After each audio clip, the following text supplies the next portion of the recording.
In this video, I will talk about mining text-based data to find insights. Every day, millions of tweets are published on the online social network Twitter. Many of these tweets contain important clues about how Twitter users value a company's products or services. Some tweets are compliments, while others are complaints. In addition, Twitter users have vastly different numbers of followers. Some have millions of followers and others just a few. So therefore, these users have different degrees of influence. Online customer reviews or OCRs on the websites such as Amazon and Yelp and TripAdvisor, they provide data on how customers feel about products and services of businesses. So business can mine this social media data to get insights that help them to improve their products and services effectively. You will notice that the data in these above examples are not numerical. They're text-based, containing words, phrases, sentences, and paragraphs. Text data is often referred to as unstructured data because in its raw form, it cannot be stored in traditional structured database like in rows and columns.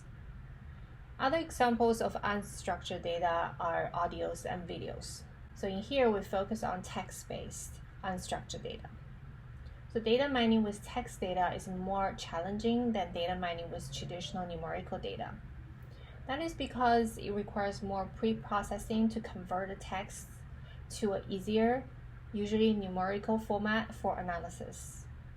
However, once the text data has been converted to numerical data, the analytic methods used for descriptive text mining are the same as those used for numerical data discussed earlier.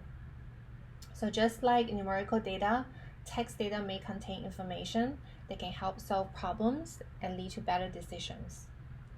Text mining is the process of extracting useful information from text data. For example, we have a Tried airline. They email their customers for feedback the day after the customer has completed a flight. So in the email, they ask the customers to rate various aspects of the flight and ask the respondent to type comments in the dialog box. So the feedback from the ratings are numerical or quantitative, whereas the comments entered by the respondents are text-based or qualitative, and they need to be analyzed so that Triads can better understand its customers' specific concerns and respond accordingly. So in general, a collection of text documents to be analyzed is called corpus. So an example of corpus is a collection of the Triad airline customer feedback. So in the Triad airline example, our corpus consists of 10 documents, where each document contains concerns made by a customer. For example, document 1 is one customer talk about the Wi-Fi service was horrible, it was slow and cut off several times. Triad's management would like to categorize these customer concerns into groups whose members share similar characteristics so that a solution team can assign to each group of concerns and focus on one area at a time. Looking at the data, can you spot any patterns here? What are the customers mainly concerning about?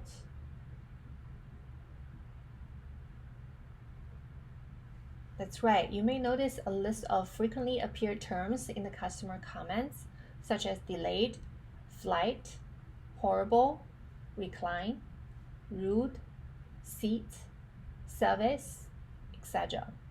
So you think that they may be concerned about service, seat, and the delay of the airline. So in order to be analyzed, the text data needs to be converted into structured data in rows and columns of numerical data, so that the tools of descriptive statistics, data visualization, and data mining can be applied to them.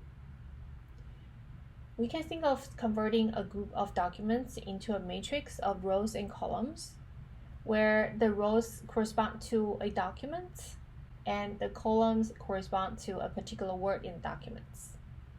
So in Triad's case, a document is a single respondent's comment. For example, my seat was uncomfortable. And a term or word can be seat.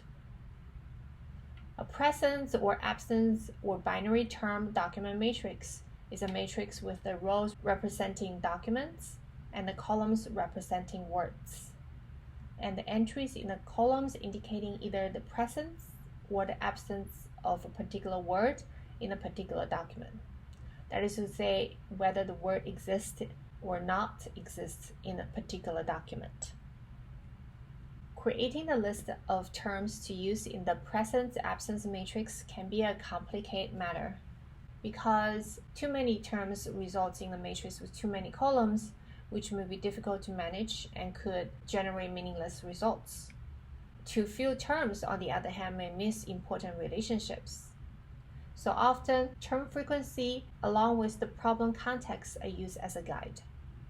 In Tria's case, management wants to find a list of customers' frequently used terms that are relevant for categorizing the problem areas such as service, seats, and delay. As shown in this presence-absence term document matrix table, these 7 terms on top are words correspond to the columns of the presence-absence term document matrix, and the rows correspond to the 10 documents of the customer comments. Each matrix entry indicates whether or not a column's term appears in the document corresponding to the row. For example, a 1 entry in the first row, third column means that the term horrible appears in document 1. Similarly, 0 entry in the third row and fourth column means that the term recline does not appear in the document 3. Having converted the text to numerical data, we can apply clustering. In this case, because presence or absence is binary, we apply hierarchical clustering. Note that the absence of a term in 2 different documents does not imply similarities between the documents. Therefore, we would select Jacob's coefficients as the similarity measure. If you need to review the clustering analysis, you can watch my other videos that lecturing about it.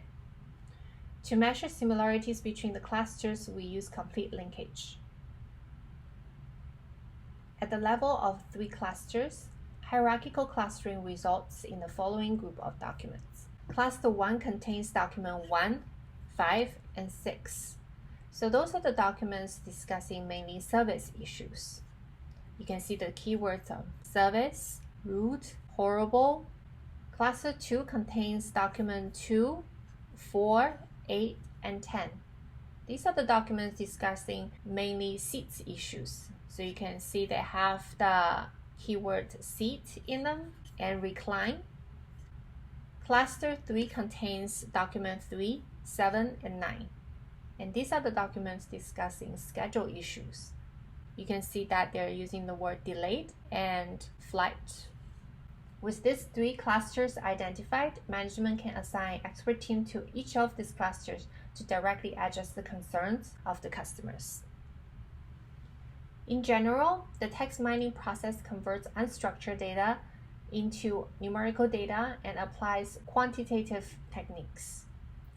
For the Tria example, we converted the text document into a term document matrix and then applied hierarchical clustering to get insights on the different types of comments and their frequencies.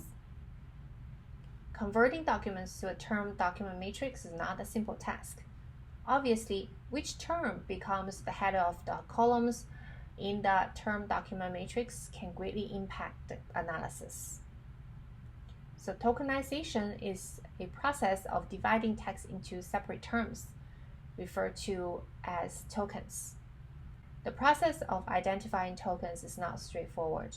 First, symbols and punctuations must be removed from the document, and all letters should be converted to lowercase. For example, these forms of awesome should all be converted to just awesome. Stemming, which is the process of converting a word to stem or root word, for example, would drop the ing and ed from stacking and stacked and place only stack in the list of words to be tracked. Frequency can be used to eliminate words from consideration as tokens. Low-frequency words probably would not be very useful as tokens. In addition to automated stemming and text reduction using frequency and synonyms, most text mining software gives the user the ability to manually specify terms to include or exclude as tokens. So a good example would be the stop words. So Python library will have a specific stop words list, and stop words meaning those words that shows up frequently in text but they don't mean much, such as a and the. So you want to remove them from your corpuses before further analysis so that you can save resources. Also, the use of slang, humor, and sarcasm can cause interpretation problems and may require more sophisticated data cleansing and subjective human interventions at times to avoid misinterpretation. Data preprocessing parses the original text data down to the set of tokens that are relevant for the topics being studied. Based on these tokens, a presence-absence term document matrix, as shown in the table, can be generated. When the document in a corpus contains many more words than the brief comments in Chai's airline example, and when the frequency of word occurrence is important to the context of the business problem, then data preprocessing can be used to develop a frequency term document matrix. A frequency term document matrix is a matrix whose rows represent documents and columns represent tokens. And the entries in the matrix are the frequency of the occurrence of each token in each document, just like the presence-absence term document matrix for Chai Airlines example. Here we have another example of movie reviews. A new action movie has been released, and we now have a sample of 10 movie reviews from movie critics. Using pre-processing techniques, including text reduction by synonyms, we have reduced the number of tokens to only 2, which are great and terrible. This table shows the corresponding frequency term document matrix we create. So it shows that the token great appears 4 times in document 7, and also we can see that 5 is the maximum frequency of the token in the document, and 0 is the minimum frequency. In a large corpus that contains many long documents, you will see most of the words or tokens, their entry will be 0 in the frequency term documents. To demonstrate the analysis of frequency term document matrix with descriptive data mining, we apply k-means clustering to the frequency term document matrix. We use k equal to 2 so that we get 2 clusters here. Cluster 1 contains reviews that tend to be negative, and cluster 2 contains reviews that tend to be positive. Notice that the observation 3 corresponds to the balanced review of document 4. So the critics' review are kind of like tied. 3 of them think that the movie is terrible, and 3 of them think that it's good. So based upon these small corpuses, the balanced review is more similar to the positive reviews because it belongs to the cluster 2 here than the negative reviews, suggesting that the negative reviews may tend to be more extreme. Lastly, you can also review my videos that demonstrate how to perform text mining using Analytica Solver.